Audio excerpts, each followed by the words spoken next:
never be flawless, but they get better when we add more tournaments, more data, when we get more admins so they can add more tournaments, etc. So only then you can start making sense of Hearthstone, like, oh, who are the better players, like overall. But you can never, say, oh, this guy is definitively better than the other.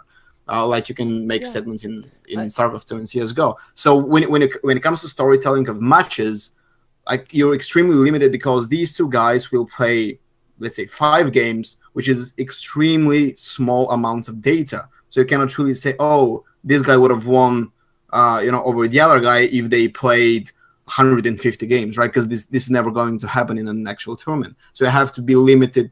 You have to limit your storytelling to this 5-game series, which by nature will be skewed and flawed, etc. But we have to make the best of it, right? So it's, storytelling. It's a big mess in Hearthstone. It's imperfect and it's flawed, but you have to understand why it is, and you have to go along with it, because the guys that are making the stories, they're doing their best because they're working with a flawed game.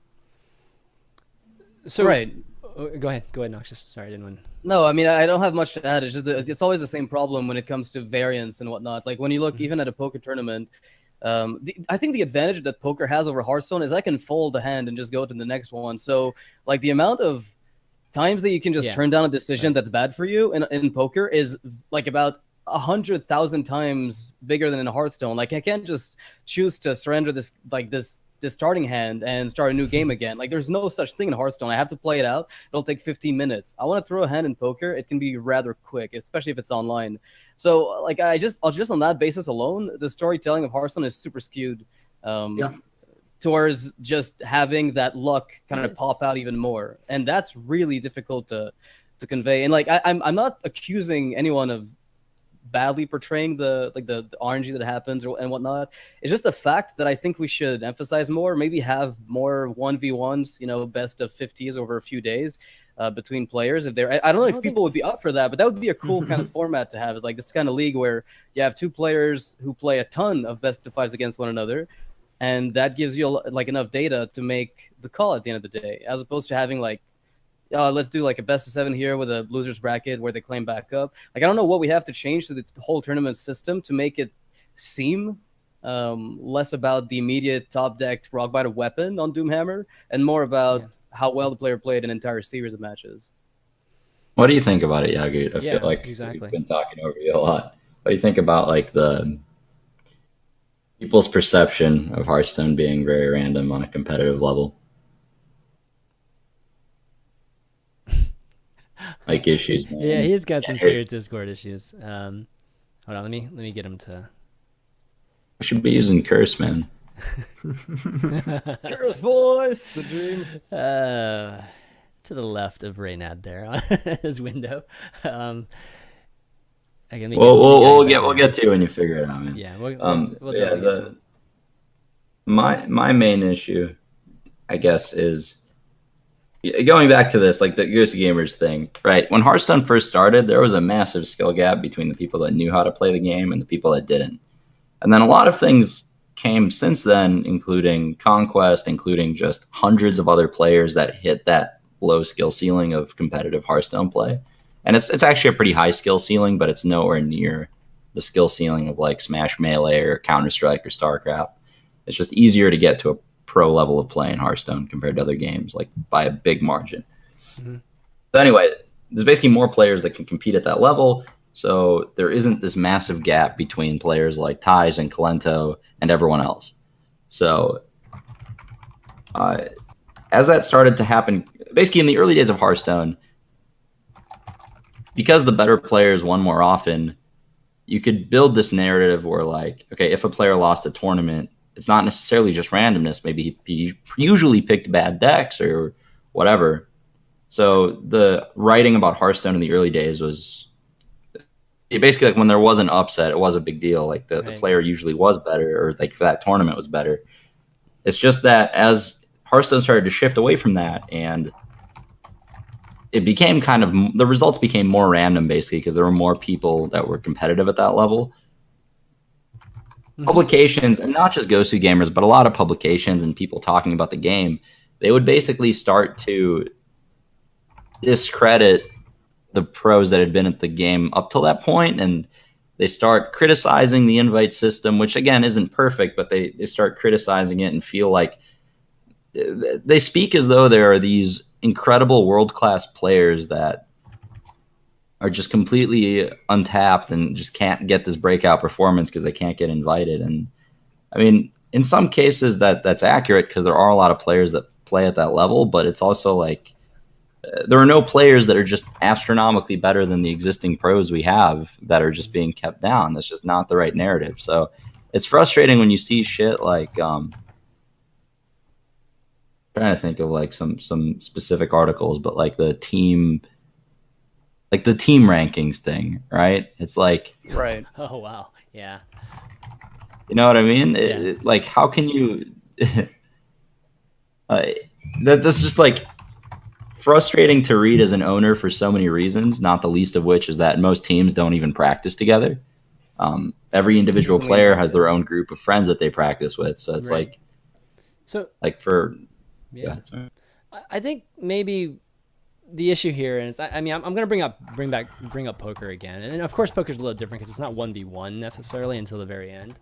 But I feel like they've done a good job of having a game that has a lot of, luck element to it. Just whenever it's the right time, and things work out the way they should or shouldn't.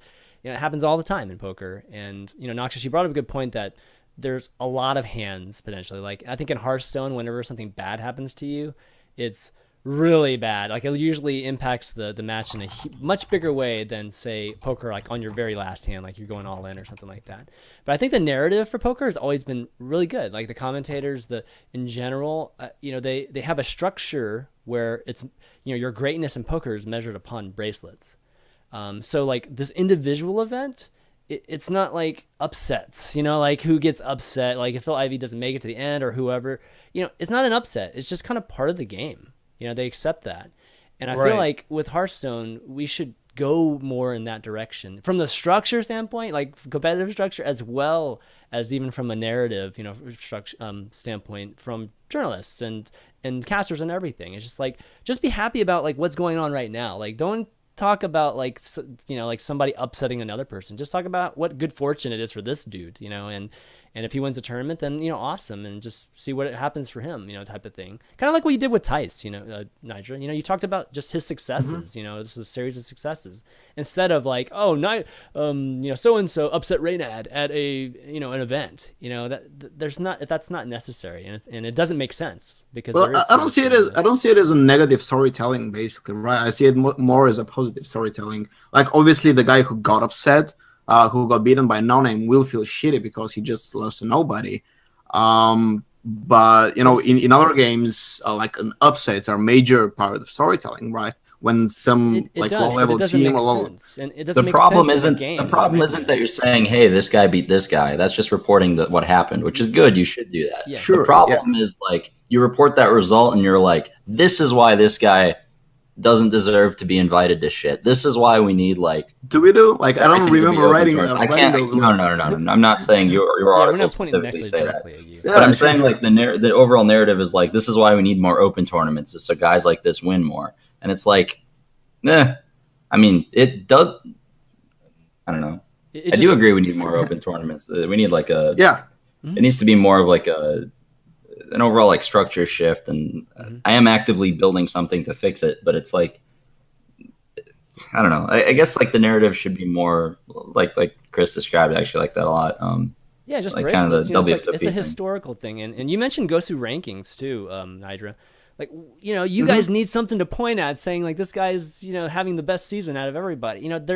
There needs to be something that's collective, that's not just HCT points, and things like. Of course. I mean, it's just ranking, right? Of course. Yeah. It's again, I'm not advertising Gosu rankings anywhere actively almost anymore. Like whenever a streamer like a caster brings it up during tournament stream, that's entirely on their own accord. I don't go to Raven or so like guys plug Gosu rankings because this shit. No, it's one system that tries its best to put competitive Hearthstone into numbers, right? Because everything else is subjective. Even Gosu rankings are subjective because they work based on algorithm that some guy coded and then which some other guy adjusted with some numbers, right? It's definitely gotten more sophisticated as like in the last 2.5 years for sure. I mean, I don't look. I can't say I look at it all the time, and that that's an issue too because we just don't have. I don't think it's necessarily universally accepted, even though I think event organizers do use it. It shouldn't be universally accepted, right? It's no ranking will be universally accepted if we go there, unless like until Blizzard go and certify one ranking and like this is what we measure Hearthstone by. Like this is now the official ranking, and even that will not be universally accepted. Yeah, the ladder system. My side. Ladder system is a beast that I want removed from competitive Hearthstone altogether. But I know I will be met with vicious, resistance because I'm in the minority. I agree with that. Yagut, are you? Say something real quick. Are you there? Is it working? Okay, it's working. Gosh, yes. There's something crazy going on with you. So what are your thoughts? What are your thoughts on all of this stuff? What I would like to see right now for tournaments is more deck building tournaments. I think a lot of people in the pro Hearthstone scene don't know how to build decks, like good decks, and I would like to see that a bit more. A lot of the pro players don't know how to build decks, and I feel like you would find the better players then. Yeah, maybe that would be nice to have like different tournaments for different types of players, right? Because you've got like the pilots who excel at just like Kalento, for instance, like he'll build decks pretty well, but you'll find that very often he picks up a shell that at least a long time ago, he would pick a deck that worked, that somebody built, and he would improve and refine it and pilot it to near perfection for a long time. That's kind of what we saw coming from him. And it would be nice to have like a tournament where deck building is emphasized. Like we've already had some of them, like the whole drafting thing that happened. We also had the restrictions in Challenge Stone, for instance. Like there's been a lot, but we don't have enough for those types of players who are just excellent at doing so. I think maybe that's one skill that we should recognize, like a facet of a player we should recognize more. Yeah, I mean, I think overall we've talked about it. Deck building is I think a part that of Hearthstone skill that's completely undervalued right now because of just sharing decks and things like Hearthpwn that where people just literally post their decks every single hour and say whatever deck got to legend and everything is just so public like that. I don't think it's valued enough. I think being a great deck builder is a huge part. Like if you did have more of these sealed tournaments and things like that, you wouldn't see just this whole cluster like we've been talking about of players in the same skill level. You'd see some at least maybe more of a separation with 50% of the players. I don't know what the percentage actually is, but you would see more cream rise to the top a little bit, and maybe actually you might see some deck builders actually just kind of get into the mix because they're just much better at it than playing the decks. But there's that's a separate issue, but that's like a whole lot of shifts we can do with tournament formats, and like maybe the percentages of what kind of players change goes like the right way. But the point is those like very long-term solutions. I think like in the short term, the way we fix all of this shit and just get things back on track is the casters. Honestly, I think they have more sway than anybody. So like if most people first of all don't follow competitive Hearthstone religiously, but when they think like, okay, who's the best Hearthstone player in the world, they're going to think of a name like Kalento. And the reason they're going to think of a name like Kalento, even though he literally just had I think he's a top 10 player in the world, but he did only have like that 1 3-month streak, which was an insane streak of winning tournaments, to be fair. But like, it's like this one metagame where you have a lot of good results, and then you have like a year and a half of like below average results like everyone else. And it's like he's still considered the best player in the world. And it's like, why is that? Yeah. Why does he in his viewership, it's not from, because he gets insane stream numbers too. And it's not just from like people. It's not like Kalento's memeing or whatever. Like he's definitely not doing it's that. not like he has a big YouTube channel. It's not where the numbers are coming from. He's just respected as a player. Mm-hmm. So despite having like not great results for a long time, why is he still considered a great player like that? And the answer is just the narratives that casters build. Like Frodan and all the other casters built up that storyline so aggressively of Kalento being one of these best players, and he was winning these tournaments as they were, that was the storyline. Like, this is the guy to beat, and that sticks to this day. And ties, again, same thing. Like they build that storyline, and they do what they can to build a storyline behind every single player at HCT and stuff. But I guess when somebody does have a really good year, they should probably be pushing that more. Like Super JJ right now, I think is having a really good stretch right now. Yeah. So like he should be getting that kind of promotion more than he has been. They should do that for a lot of players. Like, I don't know. That's just how I feel about it. I think a lot of it's just on the casters and the narratives that people hear, because that's the most forward-facing part of Hearthstone esports. Mm-hmm. Okay, so going back to the whole Splice article that actually mentioned the whole building narrative, like I don't agree with every single point that's made on the article, and I don't think it's solely on the casters to push that narrative, but based on what we've discussed, it's essentially down to like giving the first push to give the player that exposure, and then if he wants to seize it, then it's up to him to make that stream happen, to make the content. And if he doesn't, then that's also on him. But it's down initially for the initial like the drive, I guess, at first. That would be on the caster side. Okay, so I want to, I guess, maybe flip see what your thoughts are on just how much of a responsibility is to the community too, because from one standpoint you can say, well, it's our job to like figure out what they want and give them what they want. But Niger, you mentioned in your article that one of the things that he should have brought up, or why didn't he bring up Reddit downvoting just any of our articles that we write on these up and coming players too? Yeah, it's certainly a problem. Like a lot of people pointed out, it's not happening to all articles, and this is certainly true. But when Chevin says that storytelling is failing, a part of the problem is that not always people want to read about the actual storytelling, right? I mentioned an article I wrote for PC Gamer about the 6 up-and-coming players to watch in 2015 or 2016. I can't even remember this, like what year it was. And we were talking about AK Wonder, Super JJ, all of these names that have like now incidentally become super good and winning tournaments, as if journalists know what they're talking about. But this was downvoted to hell. Now you can make excuses. Oh, but the PC Gamer article was a gallery article and people hate this. Well, but it's still good content, right? It still talks about these no-name players that are struggling, but they're super talented and they deserve, attention. So, like, the content is there. Like, if you want to raise awareness, go give it an upvote, and more people will read about Super JJ and AK and VLPS. I think was in the and the Yagut was in there, dude. Yeah, That was in there he too. published his like dang deck list of Hunter with like I don't remember what the exact list was, but nobody expected it to come out. It was from the European 2014 Europe Championship, I believe, at DreamHack. But anyways, yeah. So there is storytelling there about everything, right? And the community is responsible a lot, and they don't realize it, but they should, because Reddit is probably the biggest influencer of who cares about whom, right? It's the number one place for Hearthstone that people go, and they don't realize possibly their power, right?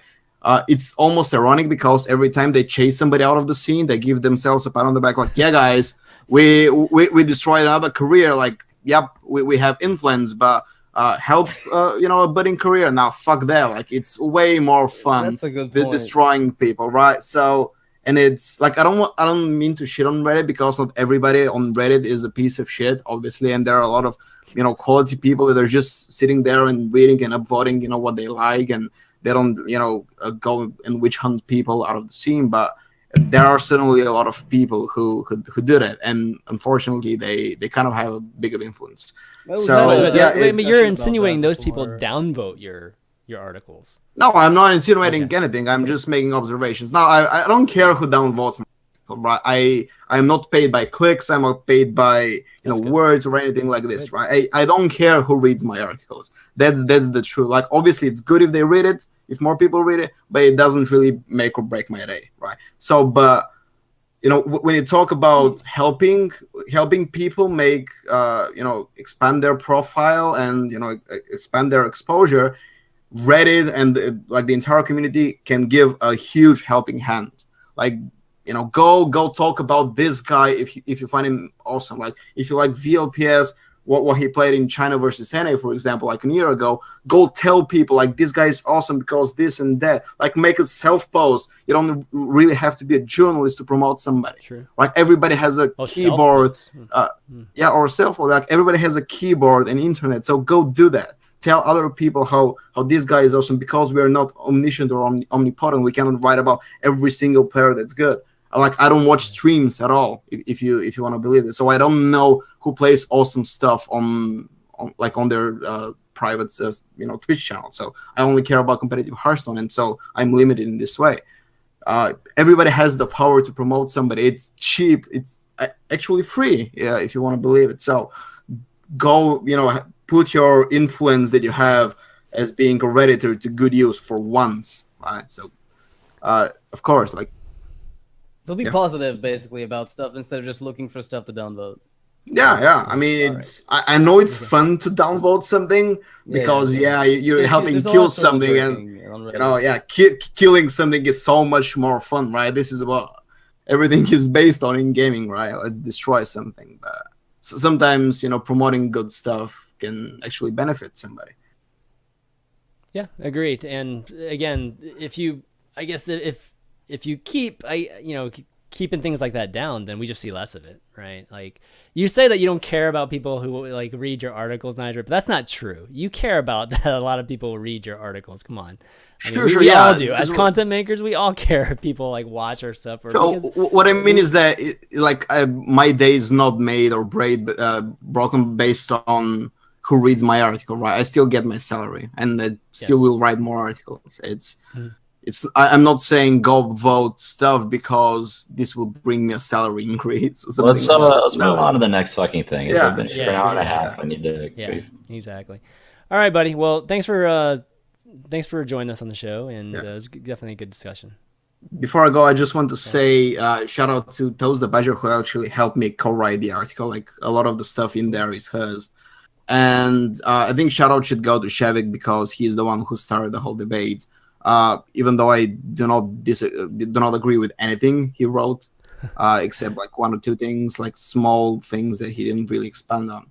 I think he had a few very good points, but it's just the overall tone seemed like it's put a bit too much onus on. But like it's good that he sat and wrote this because it's what started the whole debate, and the debate was needed. Yeah, exactly. All right, buddy. Take care. Yeah. Thank you, guys. All right, guys. Well, yeah, we definitely spent a lot more time on that than I expected, but let's talk a little bit about let's just talk some rogue decks, and then we'll call it a day. How about that? Let's bring up some decks here, and okay, so we were gonna do an analysis on just the rogue class, but Archon is so fucking lucky, man. Archon? What? Oh, we skipped them. You want to talk about Archon? We can talk about Archon. No, we shouldn't. Okay, so here's the deal with Archon. Oh, come on, man! Might as well go full retard. We started on this topic. Might as well close it off, right? All right. Okay. We might have to shoot, man. We might have to even get on again just for the rogue discussion because this is going on definitely a lot longer than I expected. Okay, let's talk about Archon. Shoot. All right. So there was news with Archon with Orange leaving, and on the Backspace was supposed to be come on too, just to talk with us, but unfortunately he had to cancel like today, and we were thinking about maybe even doing next week. But so with Orange leaving Archon, there's been this speculation. There's been rumors. I mean, I've heard rumors from just different sources, even for weeks, months now, that Archon's moving away from esports, given that they dropped their Dota 2 team, and now you see Orange, who's been doing quite well this year, to be honest, just in a lot of events, and he's him being a good player, obviously leaving the team too. That people are presuming that Archon's going more towards streamers and content makers versus competitive esports.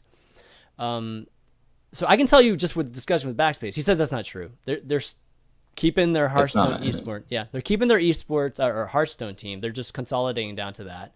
And Amnesiac and Zlay and Moz obviously are still going to be competing with that. So that's not true. I mean, it seems to be going around everywhere that's the case. So just to clear that up, that's definitely not true. Now Orange leaving, that's losing another big player. They had Firebat left not too long ago too, and Orange has been, I don't know, I think he's been a pretty good face or image for the team too. Like, he's a really nice guy. I mean, does well. He seems to always say the right things too. He streams too. But I don't know. What are your thoughts, just generally on the news? Noxious, I'll start with you. I mean, I don't really have much of an opinion on it. It's just overall kind of tying back to the topic of, the relevance of having a team when it comes to Hearthstone. That's as far as I think the discussion is kind of going around. Now, there might be more to, like, I mean, we've seen Firebat also leave, like, or however that happened. I still don't know the exact reasons why all that stuff happened, but like in the wake of that, like, is it really tied to the whole esports portion of the whole, like, the rumors that are going around? Like, it might just be like something completely different where it has absolutely nothing to do with the different direction for Archon. Like, I wouldn't be surprised if it was just like diverging interests. The discussion really generated, I think, because they picked up Mira and they picked up Valkyrie, right? Sure, those are which is a lot of streaming, but every single team so has to do that, right? Content creators, like Reynad says that a billion times, is content creators are worth more than players who necessarily will just play and not stream at all. They don't have to, write articles or do YouTube content, whatever that the case may be. All they have to do is be more than just players. If we need them for something beyond that, then I need them to be available. And I think that's something that Orange was willing to do. So there's something there that's probably not tied to just the advertising portion of it or the content creation. Yeah, back to this up front. I mean, Orange just got a better offer. He just went with the better offer, or they even told him they should go and take that offer because it's really good. So that's none of those things are true. Okay. None of those things. Okay, I'm just telling you what Backspace go, told me. Reynad. Okay, do it. Backspace has clearly shown that he is. Oh boy, here we go. Far and away the most completely and utterly idiotic person in esports when it comes to PR, and I have a hard time finding a better example. Maybe I'm wrong about that. But what he should have done is embraced the rumors that they're moving away from the whole esports side and more into streaming. So I think that would have been a brilliant way to do it. They should have embraced that and just been like, yes, we're focusing more on streamers. The Dota team I wasn't following. I don't think they were doing great. So they're probably just more expensive than the money they were bringing in. That's why they dropped them. Archon left for other reasons that I'm not going to say because it's not my business to dredge it up. Sure. And it's more about I want to go into why Archon exists. That's the big thing. Amaz had a huge brand, still has a huge brand because he did so many things right as far as blowing up a personal stream and a YouTube. He targeted a way younger demographic, kept it PG. His numbers blew up because Hearthstone has such a young user base. Like, you want to be PewDiePie for this game if you're a guy making videos online. Right. And eventually the size of his own personal brand grew so big to the point where the individual sponsors coming to him outpaced what a team could provide for him. Because, a lot of these sponsorship deals for streamers that have over 10K viewers, these are for like 5 digits a month type of things that most teams can't afford to even pay. So in the case of like guys like Crypt that are associated with a team, it's mostly just a name. They're still getting their own sponsors and stuff. It's not the normal model of hey, these people are getting paid a salary and then they're promoting the sponsors the team tells them to. It's not the deal for brands of that size. So after Amaz's stint with Liquid ended, he correctly decided to build his own brand, and this is something he wanted to do for the entire end of his contract with Liquid. He was correct in wanting to build his own business in the space. The problem is, and I touched on this earlier when we had the Hearthlytics guy on, is just like everybody else that wants to do a business in esports, he's like, oh, what kind of business do I want to do? What examples were there at the time in Hearthstone of streamers doing businesses? What example was there? There's literally nothing except Tempo Storm. Literally nothing except Tempo Storm at all in the space. Yeah. So it's the most clear model is hey, Reynad's doing this. He seems to be having success with it. I'm going to do the same thing and I'm going to do it better. That's the thought process he has. Now, a million PR disasters later, bad decisions, mismanagement, whatever other fucking can of worms are happening behind the scenes. The amount of shit I wish I could say publicly, but it's just so stupid to say. Point is, it's not going great. Yeah. So a bunch of players leave for various reasons. A bunch of players that they make offers to are unwilling to sign because of reputation and all those kinds of things. And it's like eventually we're at the point we're at now where you have to wonder why they did an esports team in the first place, where if they just go back to that time when Amaz has this huge brand, he's just out of his contract with Liquid, he wants to build a business in Hearthstone the way, like rightfully so, he should have just done a fucking production company. He should have done a consulting agency for esports. He could have done a talent agency. He could have done just like a fucking merch company. It didn't matter. Just pure tournament hosting. He could have done a website. He could have done literally any kind of business he wanted. But instead, all he did was try to sign a bunch of people in Hearthstone that are already under contract with other teams and sign whatever he could, and then make a website, God knows why, because Tempo Storm happens to have one, and then neglect it for a year and a half. And we're just at this point where it's like, you can't just like go into a space and then like just like copy a business model. Sometimes you can, but the thing is, what I'm saying is, like I mentioned earlier, you don't want to be a team owner. It's a really shitty job in esports. You know what I mean? He should have taken his brand. He should have made a different type of... The comparison I always use is like, you know, if I'm George Foreman and Tempo Storm's my grill, I'm trying to like, you know, promote the George Foreman grill type of thing so it can stand on its own legs and it's his bigger brand. Or like Dre and Beats by Dre. You know, he makes more off beats than he ever made off music. Yeah. That kind of shit. So team ownership is a very bad grill. Very, very, like, just like a horrible fucking choice. But he has no way of knowing that going into it, right? Like, I get why he tried to replicate the Tempo Storm thing, because what else could you do? You know, that would require creativity. So yeah, So you think they should have gone just straight into literally any other branch. A billion other streamer things. team. How do you even make money off a streamer team? No. You'd have to be an agency for them, basically. Well, so you could like an agency, like an agency. That's what I mean. Yeah, sure. Yeah, agency would be fine. Like, but yeah, you can't like. It's just that people just are so fucking ignorant and inexperienced in the space that they keep thinking like, okay, I'm gonna get teenagers to sign contracts with me, and I'm gonna pay them some money. And then they're going to get all these fans, and then I'm going to sell sponsorship deals, and I'm going to make a big business out of that. No, it's not like it's such a linear way of looking at it. It's not really how the model works in half the games in esports right now. It's just not the way the business actually operates on a ground level. So that's all I'm going to say. Archon had a lot of potential to do great stuff. Mm-hmm. They just should have been anything but an esports team. And I think at a certain point they'll move away from that. I thought a year ago they would just move to only production, but yeah, with the we'll see ETLC and stuff like that. Yeah, they should have branched out on what works more. Mm-hmm. Okay, well, let's just talk decks for really quick here. I just want to go through at least 4 or 5 of these decks because we got to talk about something about the game today. That's actually specifically, especially when we have Mr. Yagut on here. So let's talk about some rogue decks and particularly, I guess, just powerful decks, and they have a lot to do with it being Miracle. So let me bring up all the Miracle decks that we have, the different variations of it. Okay, so it seems like Miracle is pretty much the standard rogue list nowadays. It's kind of like the new oil that we had for forever during the GVG era. Yeah, and I guess let's start off the conversation with just Miracle. Why is this archetype always like from the history of Hearthstone? Why is this consistently powerful?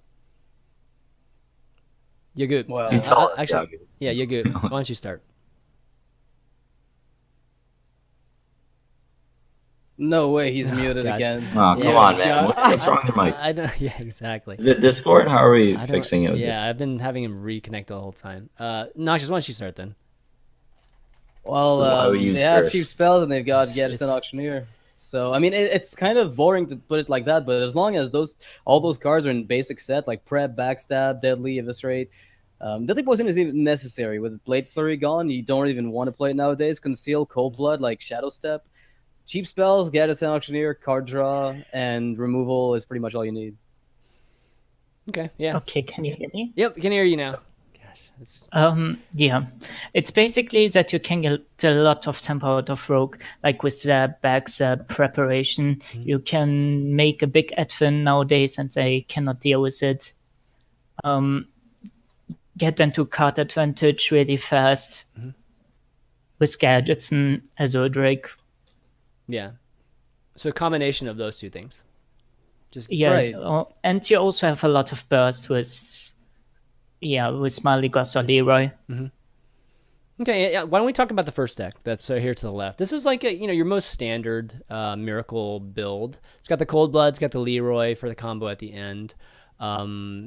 Things to maybe talk about, I guess Zeril. We definitely talked about Zeril possibly being a great card for Miracle, given that you get 2 extra cheap spells, and yeah, talk about, I guess, this variation of it, maybe the 1 or 2 card differences compared to what we've always known as just Miracle Rogue. Reynad? I actually don't go ahead. Yeah, you go ahead. I actually don't like Xariel too much because you lose too much tempo out of it when you play it. Like, it has really bad stats, right? It doesn't do so much on the board, and the current meta, to be honest, is just about board control. It doesn't really, it's just about board control and tempo right now. Yeah, I so agree you with see that. Violet Teacher used there a lot more often. I'd say nowadays cutting Zeril for Violet Teacher just seems to make more sense. Yeah. But like in a standard Miracle Rogue, this is kind of a shell to go off of, and then you probably want to branch out in whatever direction you want. That's kind of what I like about Miracle Rogue as well, is there are quite a few flex spots that you can tweak. Whether you want to go the crazy double Shadow Step Leroy or simply cut out Shadow Steps is something you can do, and simply keep it as a burst finisher. There's like a lot of ways to build the deck and have kind of a different mid-game to late game. Yeah. Ray? I like Zeril's not a bad card, but I don't play it in most of my Miracle decks. It's just not very like Yagut said, it's more about like getting initiative on the board. That's how you win most of your games. So I'd rather play like Violet Teacher or something. Usually I don't even play a 3rd 4 drop. But yeah,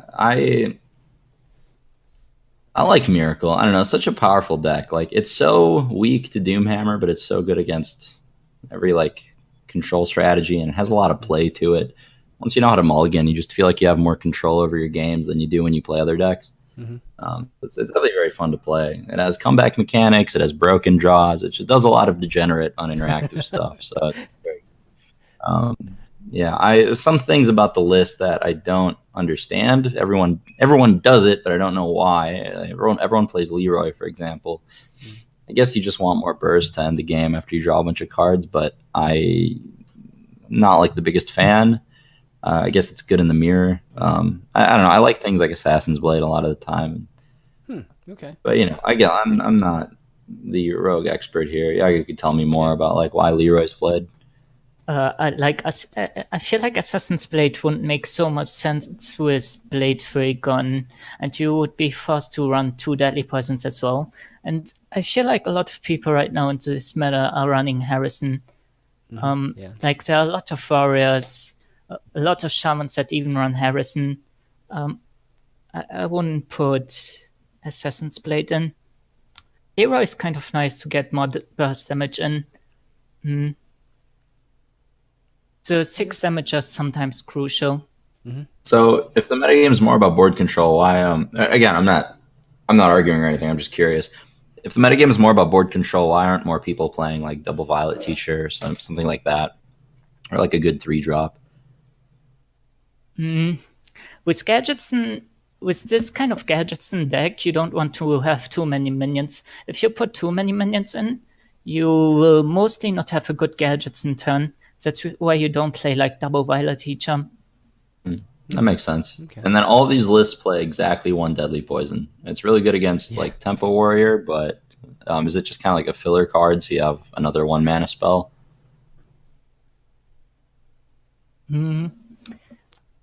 Deadly Poison is pretty good with your 3 drops with Edwin, SS7. It's a good combo card, and it removes a lot of stuff in the meta, like Ferris Spirits, almost all 3 drops from Varium. It's Or a 1 pretty drop good from remove Shaman. Card. You can always kill 1 drops as well with it. I think like the big downside of Deadly Poison is it was hailed as the staple card for the longest time, but you see that without Flurry, it's just not as appealing. Because even though you do kill something and it is quote unquote card advantage, since you're creating a fiery war axe, you're taking so much damage in the process. And in the current state of Rogue, taking face damage is just, it feels even worse than it's ever felt, I think. Like, you have the one Farseer, some people are running like 2 copies of it just to push it a bit further, but it, like, no matter how you build your deck, it's just so difficult to tank damage for no reason, given that everybody is playing burst finishers. And it feels like even the Zulus they used to be able to love, in fact, like fighting off against, like, they're running so much from hand burst now.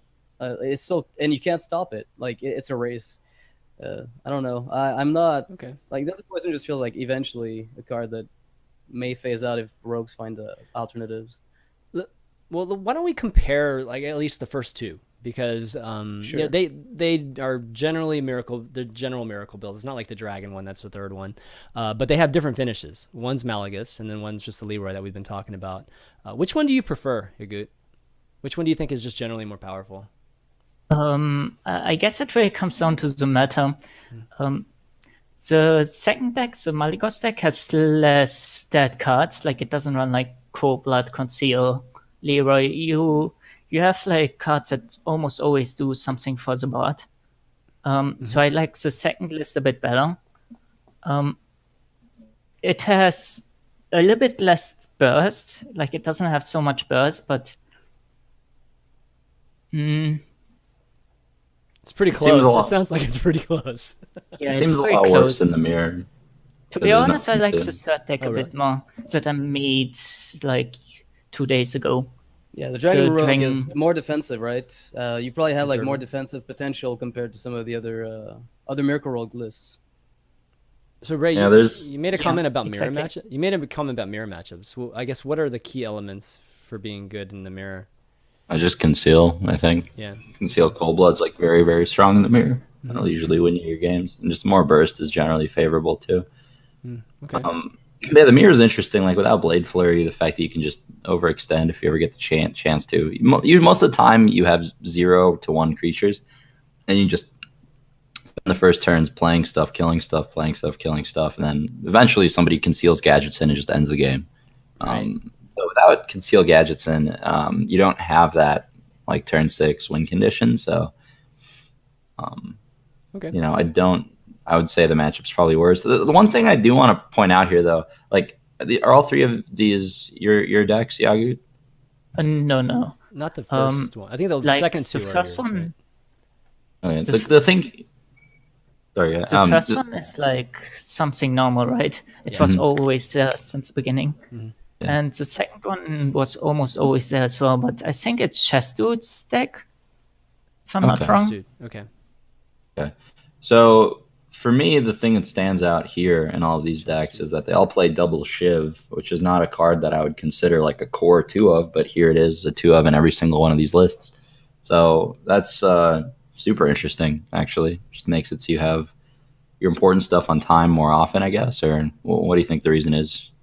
For the Miracle first deck with Leroy, it just had to find your gadgets and have a better gadgets in turn. For the second one, it's also for the gadgets and for a little bit Malygos burst. And for the third one, it's also again for Malygos and find your gadgets and again. Okay. So you seem to prefer the dragon one the most right now. Is it? Yeah, because it doesn't have so many dead cards. You almost always have something to do. Yeah, I mean, Okay. one of the cool things about it too is the fact that you do have access to the Twilight Guardians and the Chill Maw, which even though it doesn't look like much, that's kind of your proxy heals. And given the way that Rogue is built right now, like, very often Earthring Farseer as a 1-of is not sufficient. Even if you start taking the tempo in the early game, like, you can get blown out by like an awful or an off-curve Gadgetzan. And I feel like those dragons would get you there more often than not, right? Like, you can always buy yourself an extra turn, which is enough as rogues just to close out the game. Okay. That's definitely interesting, especially against a shaman matchup. I think any kind of taunt against a shaman matchup, I think, would be kind of nice, given Doomhammer is such a killer card. Okay, let's take a look at 2 more cards that involve, or decks that involved some old gods. One being the Death Rattle archetype, that has the N'Zoth at the end, and then the other is just one that Noxious threw out here, which is the Cthulhu. That actually has a Yogg too, and I definitely have seen some more folks playing a Cthulhu rogue. I think pure Cthulhu is a lot more powerful and consistent. Yeah, a lot more. But this is like kind of a hybrid version. That's what I like about rogue. I think is that the old gods, and these are not like top tier archetypes necessarily. But I like that the rogue class can get away with running 2 old gods of their choice if they want to. Besides a charge, like they can if they want, have like a mid tier deck with 2 old gods in it. Yeah, Blade of Cthulhu was always a card that I thought could be completely hit or miss depending on the meta. What are your thoughts on the card? Because it's essentially assassinate that buffs your Cthulhu as well as gives you a 4/4. Still bad given how things like Aggro Shaman and Zoo are still around. My thoughts or Yagut's thoughts? Yagut's thoughts. About Blade of Cartoon, right? Yeah. I actually didn't try that card out yet. I don't know. I didn't try Cartoon out. It doesn't seem that great. Compared to Miracle, Blade it's pretty hard to play. Blade of Cartoon seems a bit too slow, to be honest. That's why I didn't try it out. Like, I feel like you would just get outrushed by like Shaman and Son, and Blade of Cartoon will mostly just sit in your hand. Against control decks, it would be pretty good. Against like Control Warrior. Okay. Yeah, I actually tried Cthulhu Rogue. It was pretty fun. I had double Blade of Cthulhu because I wanted to make ridiculous Cthulhu's, and it was actually like pretty good because most games you play at turn 8 because most games you have coin. Yeah. And it was a decent deck. It didn't really look like this list so much though. No, it was a more. hybrid. I think I gave ChanManV an actual pure good Cthulhu list. But this is a very hybridized. Good is debatable, but yeah, it's like it's fun. It's all right, sure. Yeah, but some games every game you draw Cthulhu, you basically win because the Cthulhu's if you play double Blade, the Cthulhu's get way bigger than you would think, like way bigger. It was actually I had the biggest Cthulhu's of any deck I played with Rogue, which was strange. Like what, like 40 or? Yeah, dude. Because Blade eats other Cthulhu's. Yeah, exactly. Oh my god, yeah. Pretty gross. Right. That is gross. But yeah, the point is, it's like pretty fun. But some games you also don't draw it, and you do have to play a pretty high minion density, so you don't always gadgets in for as many cards as you'd want. And right. But it's not bad. Like Blade of Cthulhu is still a card that affects the board immediately, and since so much of the rest of your deck is removal, especially since you're playing Disciple, you can usually slow the game down enough to get to a point where you play Blade. As long as it's like mid-range Shaman. Against Aggro Shaman, you just get shit on. Yeah, that's just a bad matchup. You can't do anything about that one. Okay. I like the N'Zoth deck, though. I used to that a lot. Yeah, let's talk about the N'Zoth deck. I think a lot of people, when the expansion first came out, everybody just, I think, went to N'Zoth Rogue because of things like Huckster and even Journey Below, and just having even Zero. I'll have a lot of these cards just naturally come back whenever you play N'Zoth. So power level of this right now, Yagut. Is it a good deck or just so-so? To be honest, it's pretty decent, but I don't like it too much in this meta because there are a lot of Shamans and there are also a lot of Forest. Against Forest, it's pretty good because you can get something good out of Journey Below, like Anubarak, and they will almost never be able to deal with it. Yeah, Anubarak, yeah, that card. I've lost games to that card many times. Yeah.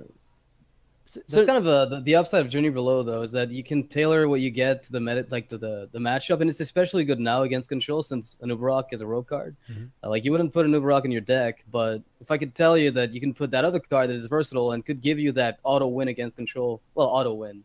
Let me rephrase that. That potential snowball card against Control, you would probably do so. It's just so tough with Sylvanas, to not pick something that's stronger in the neutral faction out of Journey Below over Anubarak. So one of the mistakes I did before the show is I didn't send in some rogue decks of my own, but there's actually a lot of unexplored territory because all of these decks are the same deck with just a different. Sure, it's the same band, basically, yeah. Yeah, it's just all the cards that actually matter are the same, and then it's just like different finishers. Yeah. But we've never had as many tools for Tempo Rogue as we do right now, and I've been Just send me playing one. a lot of different variants of that, and it's been yeah, I can probably send you Yeah, one. just send me one. I should put it up here. It's cool. Yeah. One thing I noticed that wasn't in the Death Rattle deck while you're doing that is Raptor. So, it's not there at all, and thought that was kind of interesting because I do play against some decks that do run it, even just on the Huckster. It's pretty, it's not bad. It's a 3/4 that gives you something else, right? It's not a bad play. What do you guys think about Raptor in a Death Rattle Rogue? It's way too situational.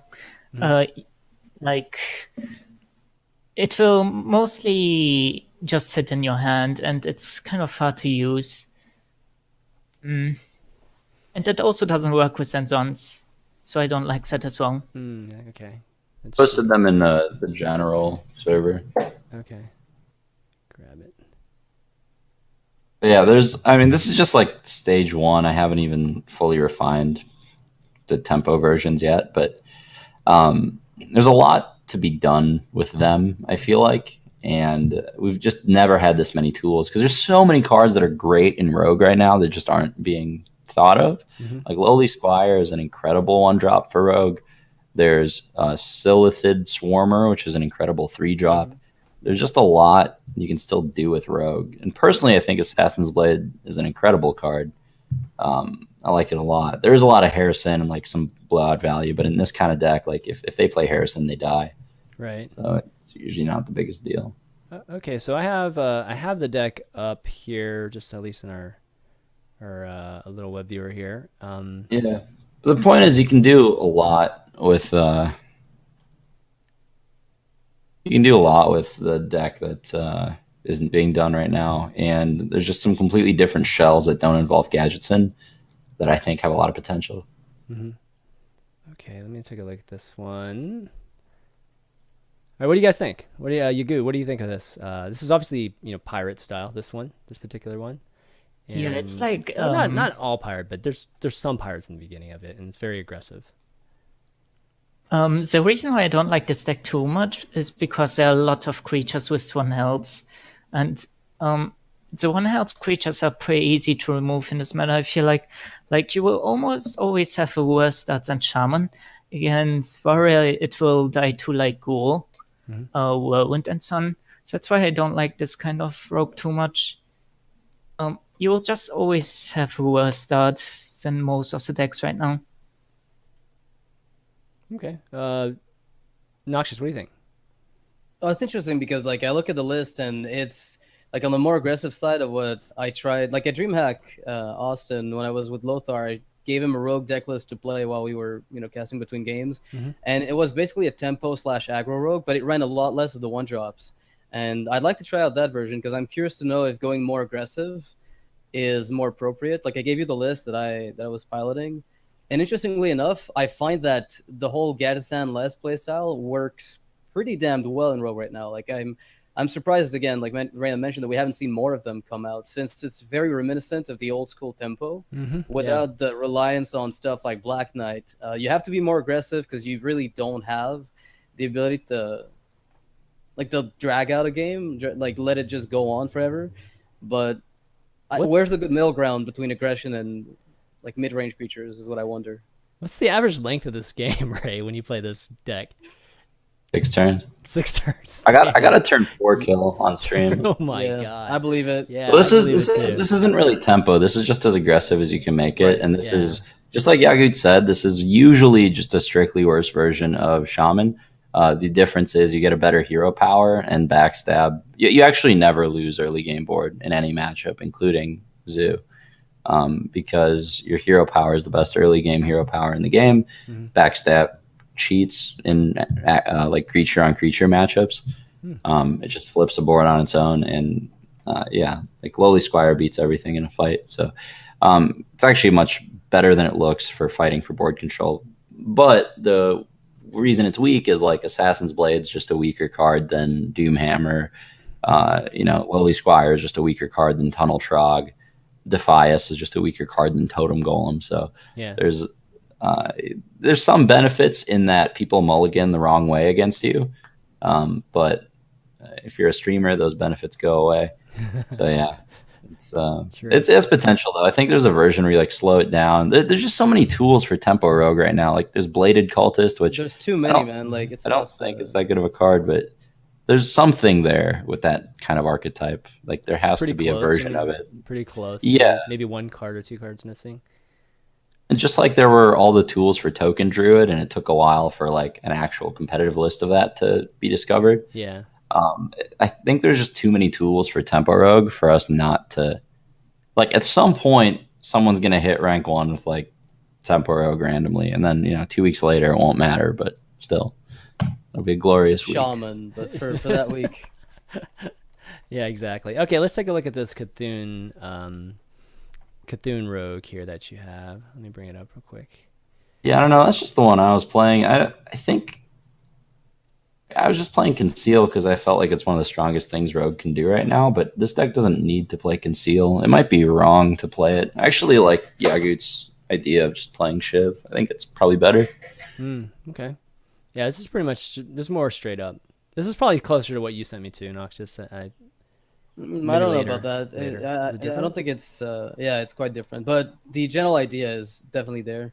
It's pretty much always going to be around. Like I don't run Gadsden Auctioneer. I think I'm running Double Sprint instead with 2 Drakes. Yeah, I think that's might actually be better. Yeah, I like this kind of list with 1 gadgets and 1 sprint a little bit more. the hybrid. Yeah, I could agree with that. That's definitely one of the big things. Initially, I had 1 gadget, 2 sprints. Then I cut 1 sprint, and then I tried out the Gadsden, and half the time it didn't do enough, so I just ended up cutting it out. But I think going hybrid is always for Rogue. I think it's just one of those things that's so difficult to nail down. Like I never quite know whether or not I should be running 2 of 1 or 1 of each.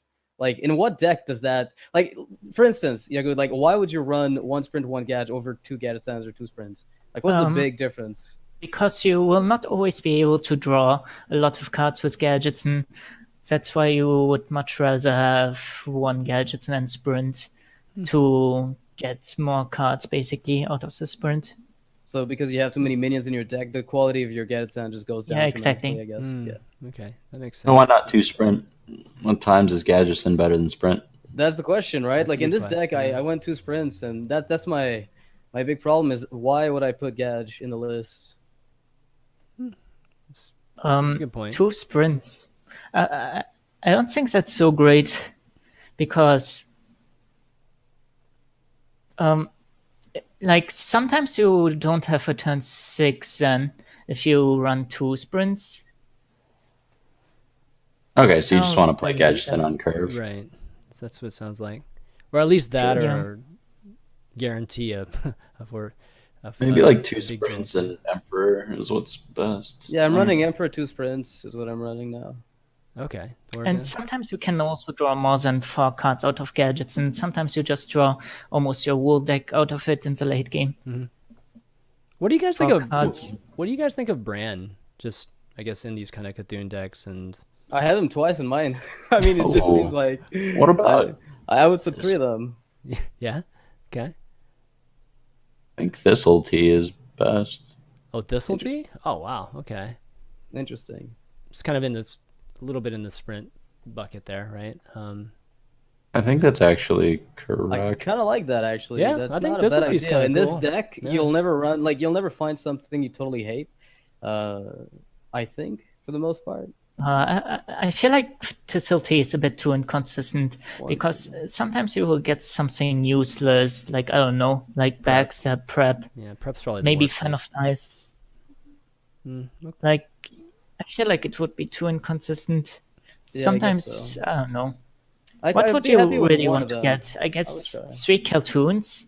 You will never be able to use 3 cartoons anyways, right? I'm okay with it. I mean, I don't mind. Like in Cthulhu decks, I think it's one of those places where I would consider Thistle Tea. But again, Sprint just feels like a better option, just because you're digging through those to those like actual answers, no matter what, even if you don't get copies of them.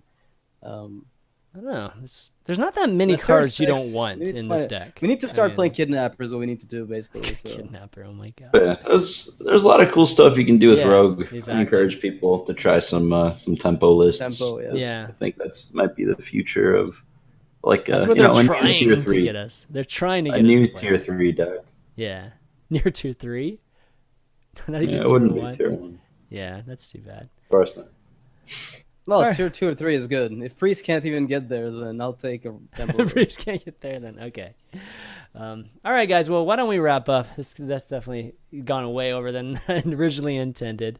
So, Yagut, thanks for stopping by and hanging out with us. This is the first time you've been on the show, so really cool. We're getting Yeah, we're getting thanks a for lot of having me. first timers recently, so definitely a huge fan of just been a huge fan of your deck building, your stream, just everything for a long time now. So, thanks a lot.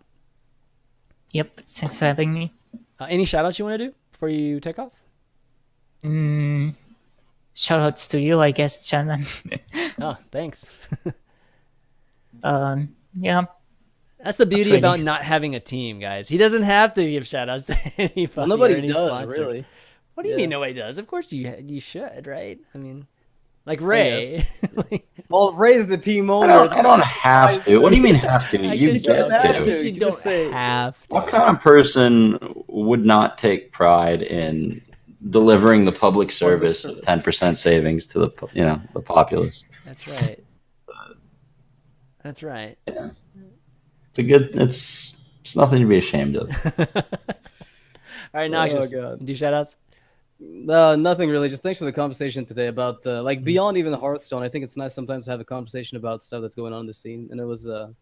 kind of cool to listen to a lot of the feedback or points of view, I guess. Yeah. Well, I'm hoping that obviously all the viewers just enjoyed the conversation, or maybe started thinking about different things. But that did come about like last minute, so I tried my best just to try to organize it as quickly as possible. So, but it's that's what we do. Like I want to make sure on the show that we talk about everything like involved with Hearthstone, not just the game. Reynad, shout outs? Shout outs to Twitch for being the best streaming platform. Shout outs to G2A for wonderful game savings. Shout out to Mr. Yagut for being here. It was awesome. My apologies for the fact that we were using Discord, which had all these issues Oh, man. that Curse would never have, because it is a wonderful, wonderful client that I would also like to give a shout out to. And shout out to Noxious. It was a good show. I liked it. It was fun. All right, and last thing. oh boy, We got new shirts finally. I don't know. I think they look pretty cool. It's like a very small webcam thingy, but yeah, you guys should pick them up. All right, same material as the other one, the most recent one too, right? The sky one. Yeah, The material is actually pretty good on your shirts, man. I would definitely like that. Yeah. Check it out. Okay, for me, big shout out to three of you guys for doing the show. It's a lot of fun. Again, all the viewers too for checking out the show or watching. Hopefully there's some first timers too. You can check out the VOD after the show, an hour or so, maybe an hour and a half at youtube.com/ChanManV. Want to thank Tempest Storm for sponsoring the show, as well as their sponsors, which Reynad's already giving a shout out to. And for those that want to support the show as well, you can support the show on patreon.com/valuetown. And I did want to give a shout out just to a few of the patrons that do support it. CJ Hines, Shane Sherman, Lucas Capdeville, Jacob Sebastian Fell, Paul Hatchman, Eric Cobb, Nicholas Laravier. Thanks a lot for doing that. And as well as all the iTunes listeners too. Lots of folks listen to this on iTunes and Android and Google podcasts too. Want to give a shout out to Tempest22 and JazzCap for leaving reviews and a 5-star rating. Helps the show in a big way. So if you don't have any money to give or anything like that, just leave a 5-star rating. That actually helps a lot of people discover the show. That's going to be it for Value Town. So for Mr. Yagut, Noxious, Reynad, and myself, ChanManV, we'll see you next week. Later.